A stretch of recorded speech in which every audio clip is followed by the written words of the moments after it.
بسم الله والصلاة والسلام على رسول الله.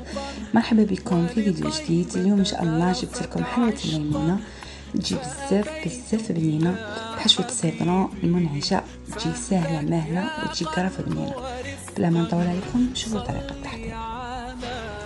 نحتاج 250 غرام زبدة، نضيف لها نص كاس سكر غلاس ونخلط بالباتور حتى يبيض الخليط، ومن بعد نزيد لها 2 صفار بيض وبيضة كاملة، نزيد نغطي حبالين كي تكون كبيرة ولا 2 حبات صغار، نديرو ليكستري تاع سيترون تقريبا نوع صغيرة.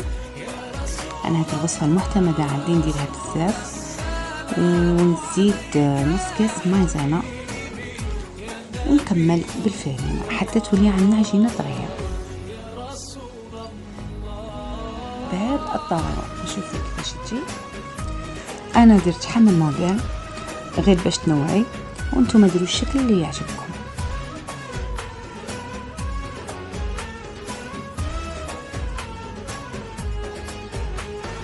نحط العجينه في المول كما راكم تشوفوا.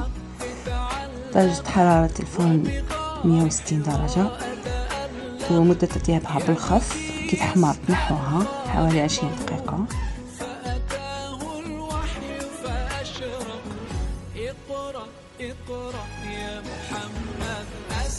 حبيت ندير شكل ليمونه.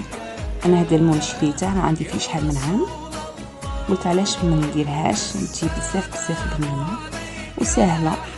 قادر ديروها سون كويسون ولا هكا بالعجينه. انا فضلتها بالعجينه وبالعجينه.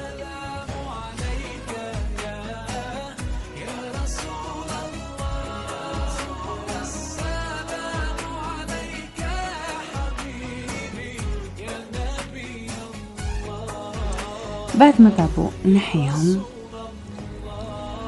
انا هنا نحتاج سوبر كريم وشوكولا بلون، ندوها بشويه تاع زيت ونضيف لها ملون اصفر، من الاحسن يكون بودر ولا ليكيد يكون سبيسيال للشوكولا باه ما تغبنكمش. راهي تتباع واحد حشوه ليمون فيها واحد لي بال شريتها، وزدت ضفت كريمه الزبده حضرتها ونكهتها بالسيترون والزيت تاع السيترون، ودرت حتى الشوكولا ضفت لها ليكستري نتاع السيترون كما كنتم تشوفوا. نديرو في المول بهذه الطريقه. مام هذه اللي طاحت لي باركات حشيتهم بالسوبر كريم، وزدت كريمه الزبده اللي نكهتها بالليمون، وزدت فوقها الشوكولا ثاني زدت لها جو سيترون ومول ليمونه. لازم نديرو 2 كوش نتاع الشوكولا باش تحكموها مليح باه ما تطرطقش في الخدمه، وضفت لها سوبر كريم وكريمه الزبده، ودرت في النصف الثاني حشوه السيترون وغلقت عليها. وانا التزيين درت فايه، درت ليمونه صغيره بالباتا سكر. المهم التزيين يبقى عندكم، الموديل اللي يعجبكم قادرين ديروه، حتى الفايدة استعملته.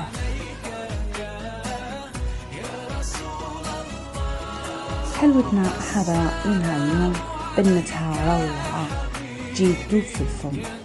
سيرتو لا بارس فيها 3 غو، واحد البنة نتاع السيترون اهبال. إلا عجبكم الفيديو ما تبخلوش عليا بلا لايك والاشتراك في القناة ليصلكم كل ما هو جديد بإذن الله، والسلام عليكم.